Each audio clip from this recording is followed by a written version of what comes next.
Gloria a Dios. Hemos estado hablando entonces que debemos hacer cosas para Dios, pero debemos hacer lo que a Él le agrada. Ese es el asunto.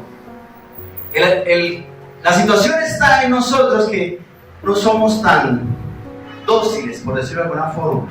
Nosotros esperamos que nos agrade lo que a Dios le agrada para ir sí hacerlo. Amén. Esperamos que nos agrade para decidir hacer lo que Dios establece. Y ese es el asunto. ¿Será que es necesario que nos agrade entonces para poder ahí sí decidir hacer las cosas? Porque es que Dios tiene un orden para cada cosa. ¿Por qué? Porque Dios creó la vida. Él es el que sabe cómo funciona. Y establece en su manual cómo nos conviene hacer las cosas. Pero nosotros nos hacemos los difíciles. Y esa es la situación. Vamos a buscar este ejemplo que está en el libro de Jeremías, capítulo 29. Vamos a leer el verso 5 y el verso 6. Edificad casas y habitadlas, y plantad huertos y comed el fruto de ellos. Casaos y engendrad hijos e hijas. Dad mujeres a vuestros hijos y dad maridos a vuestras hijas, para que tengan hijos e hijas. Y multiplicaos ahí y no os disminuyáis. Aquí vemos en este pasaje cómo debe ser el orden para establecer una familia, para una relación de pareja. Te pregunto, ¿tiene lógica lo que dice ahí? Sí. Miremos ese orden. El versículo 5 comienza diciendo: edificad casas y habitadlas. Cuando usted edifica una casa, se supone entonces en ese contexto que debe tener ¿qué? El primer paso es tener ¿qué? Tener una casa. Para establecer una familia, la dirección de Dios es que el primer paso es ¿qué? Tener una casa. Vea usted. Ya empezamos como usualmente nos sucede. Porque si lo primero es tener casa, mire, dice: y plantar huertos y comer el fruto de ellos. ¿Qué quiere decir eso? Que debemos tener ¿qué? O una empresa o una fuente de ingresos que sea estable. ¿Cierto? Un trabajo estable. Verso 6 comienza diciendo ¿qué? Casados. O sea que primero hay que ¿qué? Casarse. O sea, después de esto, ahí sí, el matrimonio. ¿Y después qué sigue? ¿Y qué?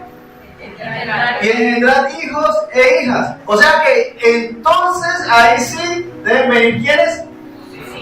Los hijos. Ese es el orden que establece el Señor. Tiene lógica, pero ¿lo aplicamos? Es más, miren lo que sigue. Dice: dad mujeres a vuestros hijos y dad maridos a vuestras hijas. O sea que los padres deberían participar en cierta medida en la elección de la pareja. ¿En serio? ¿Por qué? ¿Por qué los padres deberían participar? Porque los padres nos conocen a nosotros como hijos y buscan el bienestar. Pero eso es lo que sucede.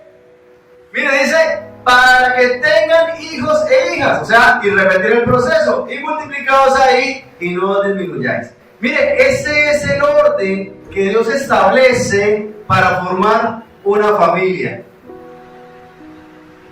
Tiene lógica, ¿cierto? Pero ¿lo aplicamos? ¿Sí lo aplicamos? Usualmente es todo lo contrario. Ni siquiera se conocen. Actualmente las parejas ni siquiera se conocen. Se acaban de ver. Conversan un rato en un bar. Y ya empiezan a mandar a hacer hijos e hijas. Amén, gloria a Dios. Y eso es lo que suele pasar. Eso es lo que suele suceder. Ni se conocen cuando ya tienen hijos. Resulta la chica embarazada. Y matrimonio ni de amigos quedan. Ni siquiera amigos. Porque hay que mandarlo a él a la cárcel para que pague lo que debe hacer. El orden de Dios se está cumpliendo. Ese es el asunto. No no hay casa. Pero uno dice, pero es que, ¿por qué hay que tener casa para enamorarse? Le pregunto, si usted es dueño de una casa, si tiene casa propia, ¿eso le facilitaría bastante la relación con su pareja? ¿Sí? ¿No? No. ¿Para qué? Claro que sí, porque si usted ya tiene su vivienda, por lo menos tiene un lugar estable. Pero no, amor, así sea debajo de un puente, nos vamos a vivir. ¿Será cierto eso, que aún sea debajo de un puente? No, eso la primera noche que le toque pasar debajo de un puente se acaba el amor. ¿Apunta, amor, se llena el estómago? No. La barriga sí. Pero el estómago no. Usted me entiende, ¿cierto? Ese es el asunto. No, pero ¿cómo voy a esperar yo a tener una casa para ahí sí enamorarme? Usted le dice a un jovencito de 13, 14, 15 años, ¿será que dice que sí? Y es que la sociedad promueve todo lo contrario. Mire, dice, y plantar huertos y comer el fruto de ellos, o sea que tenga algo estable. Mi hija, no se preocupe que por ahí yo hago de mototaxi y con eso nos defendemos. ¿Y ser mototaxista es malo? ¡No! Bueno, no sé. El ámbito legal de eso todavía está en veremos. Pero es un trabajo estable, es una fuente de ingresos segura, es algo que le va a llegar constantemente. No. Entonces, si usted tiene 14, 15, 16 años, ¿debería estar enamorándose? No. La indicación de Dios es que no, que espere. ¿Por qué? Porque se le acaba la juventud, no va a dejar el tren. Y es que eso es lo que dice la sociedad. Y es que acaso hay que ser doctor para enamorarse. Es que no tengo derecho a enamorarme. Y ese es el asunto. Dios establece un orden para las cosas. Y eso tiene lógica. Pero esperamos que la voluntad de Dios me guste para ahí sí decidir hacer lo que a Dios le agrada. Y ese es el asunto. Ah, sí, la voluntad de Dios. Ah, qué bueno. Pero a mí eso no me gusta, entonces yo hago como quiera. Y no pasa. ¿O sí pasa? Inclusive lo más común. Bueno, no cumplieron ninguno de los pasos y tienen hijos. Pero entonces no se casan. No, porque el 100% de los divorcios es de personas que estaban casadas. No, llevamos 20 años viviendo y si nos casamos de pronto ahí se nos daña el asunto. ¿Sí ven? Y ese es el problema. Que nosotros conocemos la voluntad de Dios a cierto punto, pero como a mí no me gusta así, entonces yo hago diferente. Si lo que Dios dice me gusta, entonces sí lo hago. Pero si lo que Dios dice como que no me gusta, entonces no lo hago. ¿Por qué? Porque uno debería pedirle a Dios la pareja antes de estar enamorado. Ya después de enamorado, ¿ya para qué? Porque, Señor, que sea ella, Señor, que sea ella, que ella está metida de pies y manos y de cabeza. Echar reversa ahí es muy difícil. Y muchas veces no se tiene ninguno de los requisitos. Y muchas veces hay muchos problemas en los hogares a causa de estas cosas. Y uno dice, no, pero es que las cosas materiales no son importantes. ¿No son importantes? ¿Usted qué come? ¿Cosas solamente espirituales? ¿Usted vive de oración, ayuno 24 horas? Usted puede ayunar todo un día. Póngale 2 si quiere 3. Pero no coma nada al cuarto día, a ver. Se desmaya. Y hay que darle comida espiritual o también material. Usted desayuno, le dice a tus hijos, mire, niños, hoy de desayuno, como no hay plata, vamos a ayunar. ¿Esa es la forma correcta de enfocar la vida espiritual? No. Entonces empiezan las dificultades y los problemas. Le pregunto, si usted tiene estas cosas como tal, ¿eso favorece a Dios? ¿Es porque Dios es necio? ¿Es porque Dios es caprichoso? ¿Es para beneficio de quién? De uno mismo, ¿cierto? Qué rico es poder llegar al matrimonio y cada uno tenga una casa. ¿No sería genial? Genial. El dilema es, ¿en cuál casa vivimos, amor? Qué espectáculo sería si de verdad pensáramos así, ¿cierto? No, cielito, arrendemos entonces la tuya y vivimos en la mía o lo que sea. Que esas sean las decisiones que haya que tomar. Y no vivimos donde los papás son de los míos. ¿Ah? Porque le pregunto, ¿será que la suegra no va a terminar por meterse? Claro que sí, porque es que es la mamá de alguno de los dos, imposible que no opine. María, si no opina en su propia casa o no. Ese es el asunto. Entonces Dios establece orden para las cosas y tiene lógica.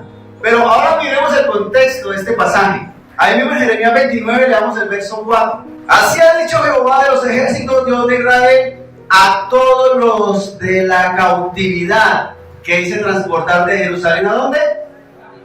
A Babilonia. Edificad casas y habitadas y plantad verdes.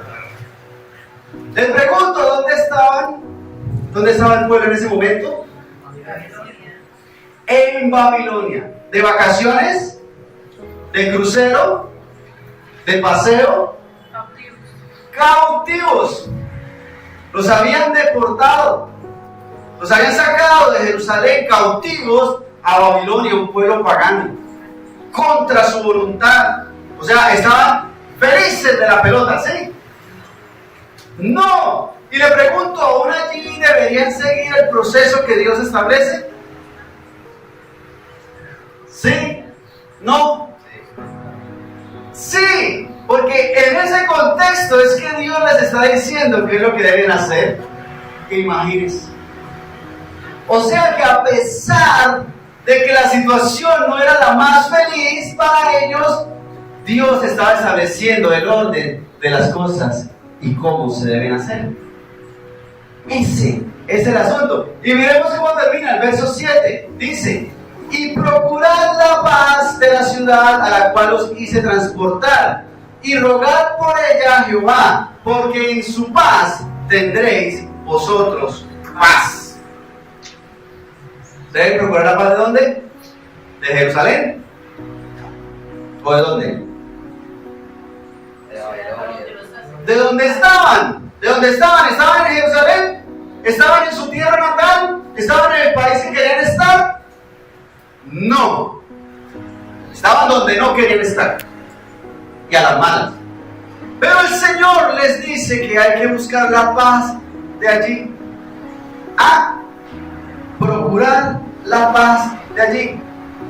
Escuchaba un hombre que días maldecir el día en el que nació, en el país donde nació. Terrible. Pero pasa.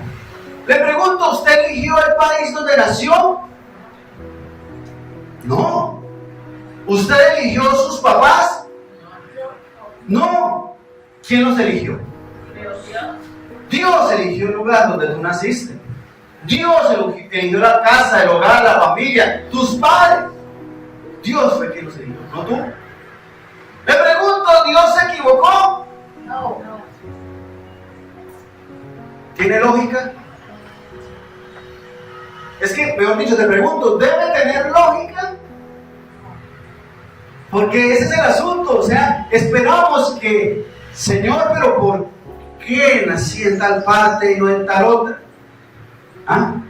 Es que nosotros esperamos no que Dios tenga lógica, sino que satisfaja mi lógica.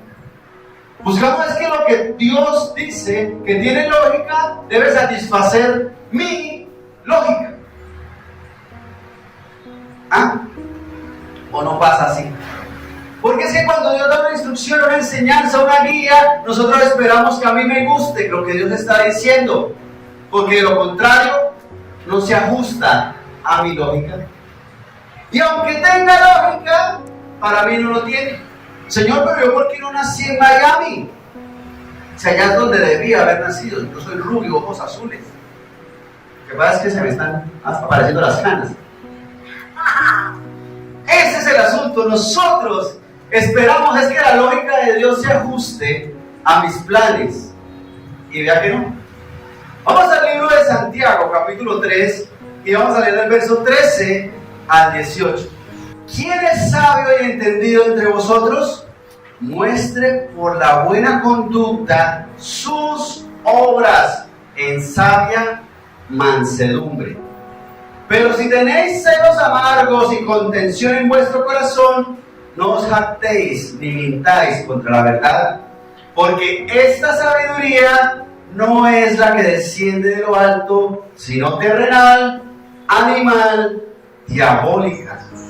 Porque donde hay celos y contención, allí hay perturbación y toda obra ¿qué? Perversa. Pero la sabiduría que es de lo alto es primeramente pura, después pacífica, amable, benigna, llena de misericordia y de buenos frutos, sin incertidumbre ni hipocresía.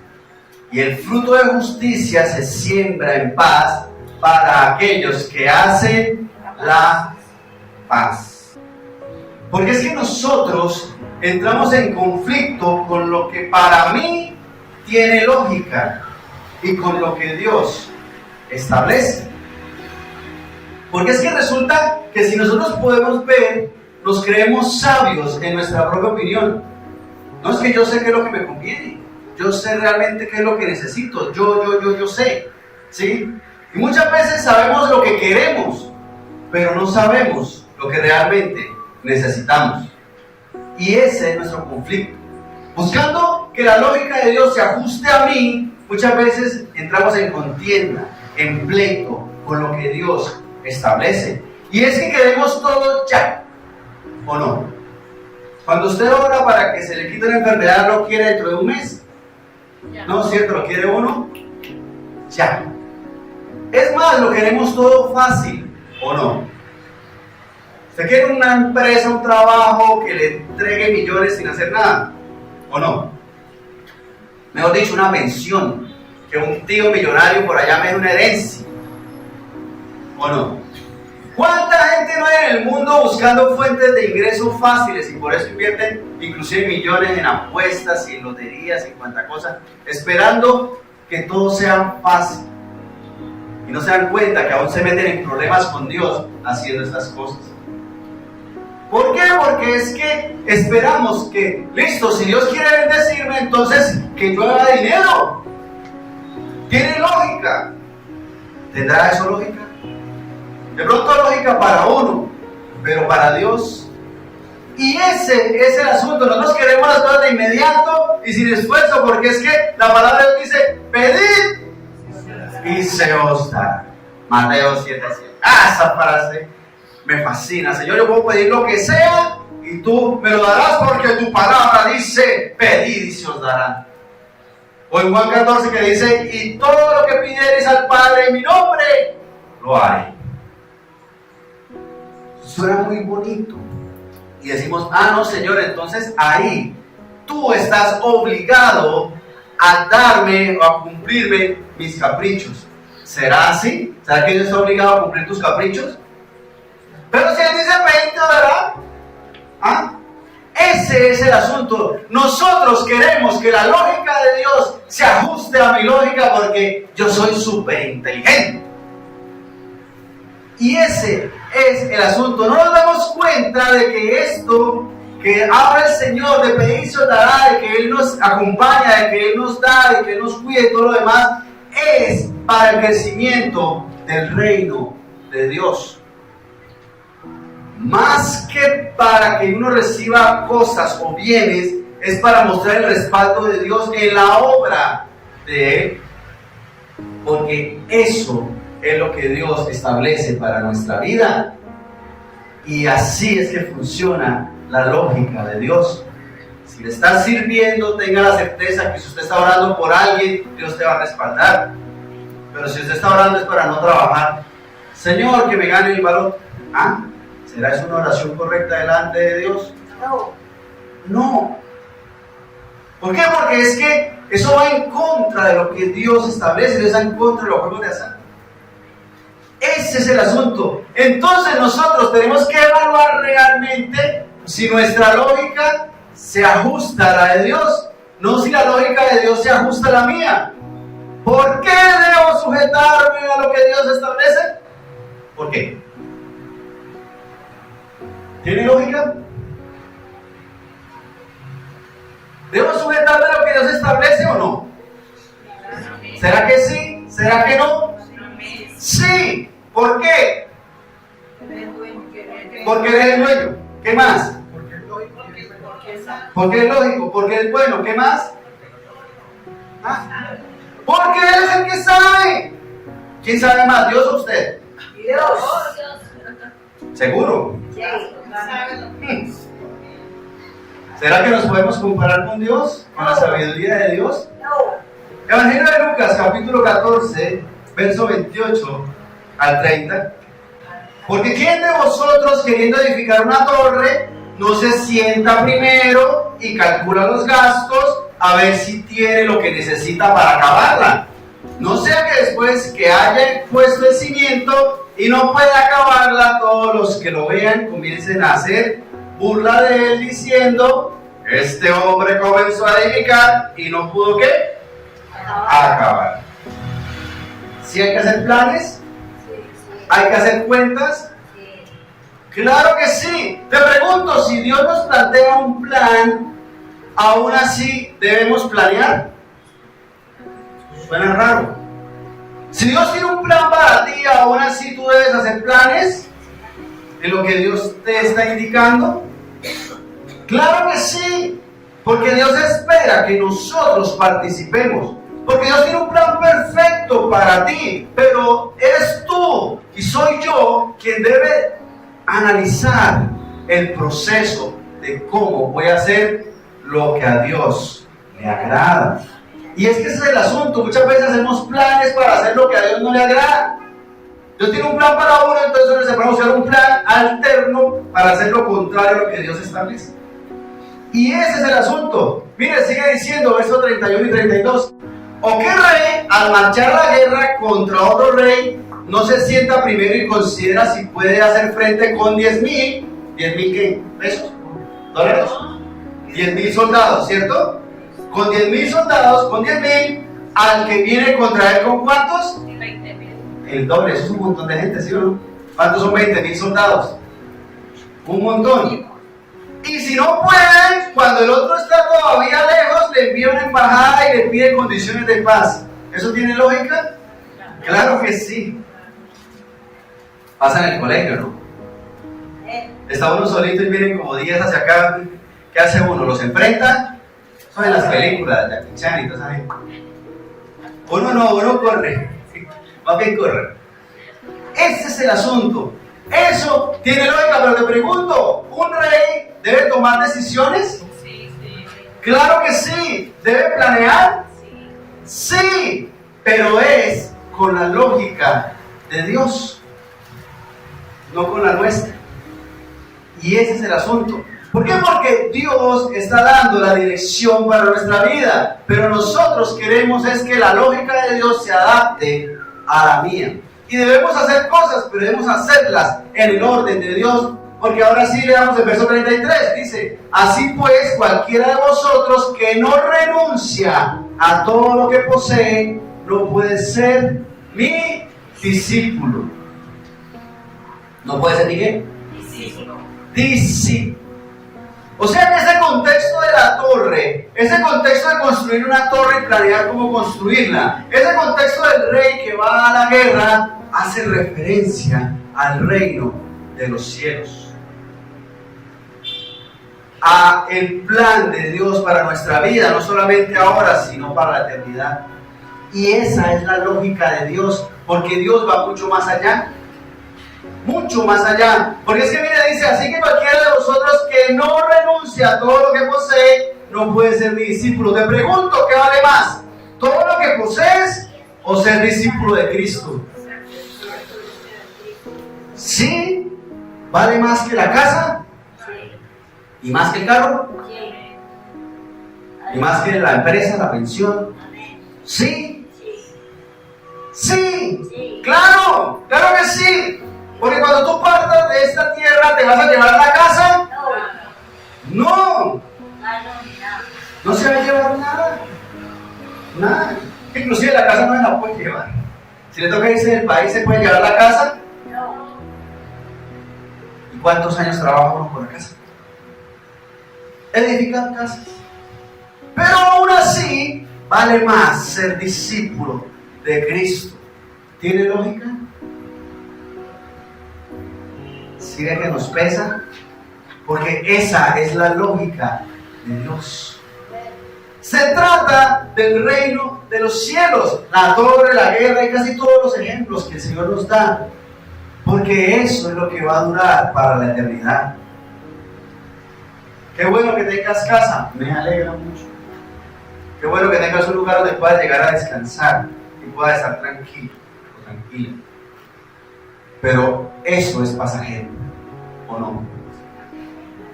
Más la eternidad con Cristo es fundamental. Y ese es el asunto. Nosotros debemos andar con la lógica de Dios. Está por encima de nuestra lógica terrenal. 1 Corintios capítulo 1, verso 25. Porque lo insensato de Dios es más sabio que los hombres, y lo débil de Dios es más fuerte que los hombres. Te pregunto, ¿qué crees tú que es más fuerte, el dedo meñique de Dios o todos los ejércitos de la tierra? Suponiendo que Dios tiene un dedo meñique. Con solo decir las cosas son hechas. Descienda fuego del cielo y consuma la tierra. ¿Quién se escaparía de eso? ¿Qué ejército se escapa de un terremoto? Ese es el asunto. Lo más débil, si es que hubiese algo débil en Dios, sería más fuerte que toda la humanidad. Y lo más insensato, si hubiese algo insensato en Dios, sería aún más sabio que toda la humanidad. Si todas las personas de la tierra nos pusiéramos de acuerdo en una sola cosa, aún así, Dios tendría la razón. Exacto. Aunque toda la humanidad dijera, no, pero eso no es así. Y Dios dice, esta cosa, el que tendría la razón sería ¿quién? Dios. ¿Cómo es posible que 7 millones o 7.000 millones de personas se equivoquen? ¿Es posible? Claro que sí. Claro que sí. Ese es el asunto, es que nosotros hagamos locuras y Dios tiene que respaldarnos. ¿Es así? Pedid y se os dará. Entonces yo hago cualquier locura y Dios tiene que respaldarme porque yo pido y se hará. Ese es el asunto, es que busquemos la lógica de Dios y hagamos conforme a Él, conforme a sus planes, conforme a su palabra. Y eso es lo que va a vencer, porque el plan de Dios es mejor que el de nosotros, ¿o no? Porque no puede estar muy elaborado, pero resulta que por ahí no es. Se mete uno en líos, se le parte el corazón y el resultado es desastroso. Más difícil. Uno le busca males al cuerpo, o no nos pasa. Porque le ponemos nuestra lógica, no, yo soy capaz. Sí, sigue creyendo que es capaz. Pero por muy fuerte y muy capaz que sea uno, no puede ganarle a la lógica de Dios. No hay forma. Salmo 37, verso 5. Encomienda a Jehová tu camino y confía en Él, y Él hará. ¿Cómo encomendamos nuestro camino a Dios? Es decir, ya, Señor, te encomiendo mi camino, ya listo. ¿No? No. ¿Cómo le encomiendas tu bien más preciado? Tu casa, por ejemplo, o un hijo a alguien. ¿Cómo se lo encomienda? Ahí le encomiendo la casa, chao. Usted no lo conozco, venga, le encomiendo la casa. ¿Sí? O usted no lo conozco, mire, le encomiendo a mi hijo ahí. Edúqueme, me lo entrega cuando tenga 18. ¿Sí así? ¿Tú vas a conocerlo, sí o no? ¿O usted le encomienda la casa a cualquiera? No. ¿No es cierto? Pon un anuncio. Necesito encomendarle la casa a cualquiera. ¿Sí así? No, señor. ¿No es cierto? Conocerle, participar, hacer, andar, encomendar el camino, nuestro camino a Dios nos implica conocer a Dios, conocerle. Y participar nosotros debemos hacer Señor, le encomiendo mi camino y yo no hago nada. ¿Sí? Le encomiendo mi vida y yo me voy a dormir. ¿Sí así? No. Nos corresponde hacer, estudiar, conocer de Dios, andar conforme a Él. Porque es que hemos hablado del Evangelio de Juan capítulo 8, 29 como palabra rema, palabra de dirección directa de parte de Dios para este año, donde dice, porque el que me envió conmigo está, no me ha dejado sobre el Padre, porque yo hago siempre lo que le agrada. Y necesitamos encomendar a Dios nuestro camino, nuestra vida, nuestro quehacer, pero para eso necesitamos conocer el plan de Dios y ponerle a nuestra vida la lógica de Dios. No esperar a que a mí me guste lo que Dios establece. A mí esto me gusta, pero esto no. Entonces, esto de pronto lo hago, pero esto sí. Y así vivimos mucho tiempo y nos metemos en líos y en problemas que Dios desea evitar. Porque todos esos planes hermosos de Dios para nuestra vida son para beneficio de nosotros. Pero nosotros no lo creemos así. Porque nuestra lógica se opone a lo que Dios establece en muchas ocasiones. Es necesario que nosotros nos demos cuenta que estamos en los planes de Dios. Es que mire, Dios nos encomendó a nosotros mismos. ¿Sí se ha dado cuenta de eso? Dios encomendó la gente a nosotros. Dios nos encomendó a nosotros a la gente.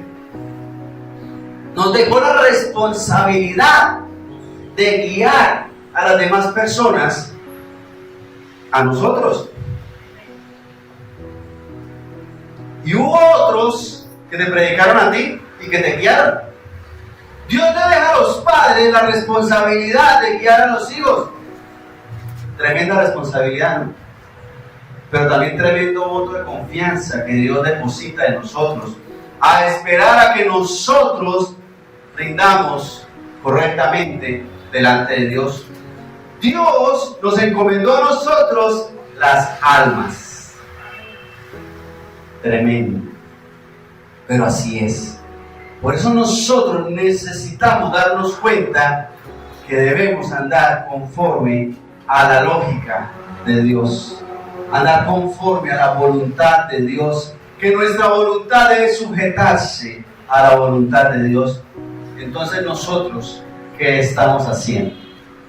¿Sí estamos haciendo en este propósito, en hacer lo correcto delante de Dios, en conocer sus planes, en andar conforme a su voluntad, en hacer lo que a Dios le agrada, así para mí sea como que a vencer su propio yo, a encomendar a Dios su camino y confiar en Él, porque ahí Él hará? Pongamos de pie, por favor, vamos a orar. Dale gracias a Dios porque en su misericordia y en su bondad podemos estar delante de Él y seguir su guía y esperar lo que Él hace con nosotros, lo que a Dios le agrada. Señor Dios Santo, Rey de los cielos, ante tu presencia damos la alabanza, la honra y la adoración, poderoso Señor, porque tú has sido bueno, porque para siempre es tu misericordia, porque tu bondad y tu fidelidad es por los siglos de los siglos. Oh Señor, porque tus pensamientos están rebosando de sabiduría. Mas nosotros necios somos, pero tú tienes cuidado y guía de nuestro ser, Señor Dios, y hoy podemos estar aquí delante de tu presencia y darte la alabanza y la adoración. Oh Señor Dios Santo, rogamos que tú, Señor, sea manifestando tu misericordia y tu bondad en nuestra vida, y que nosotros andemos conforme a tu voluntad, que pensemos en lo que a ti te agrada, en hacer lo que tú deseas que hagamos, Señor Dios. Que no tratemos de ajustar tu lógica a la nuestra, Señor Santo, sino que nuestra vida sea a tu servicio, que encomendemos a ti nuestro camino y confiemos en ti, Señor, que eres tú el que hará.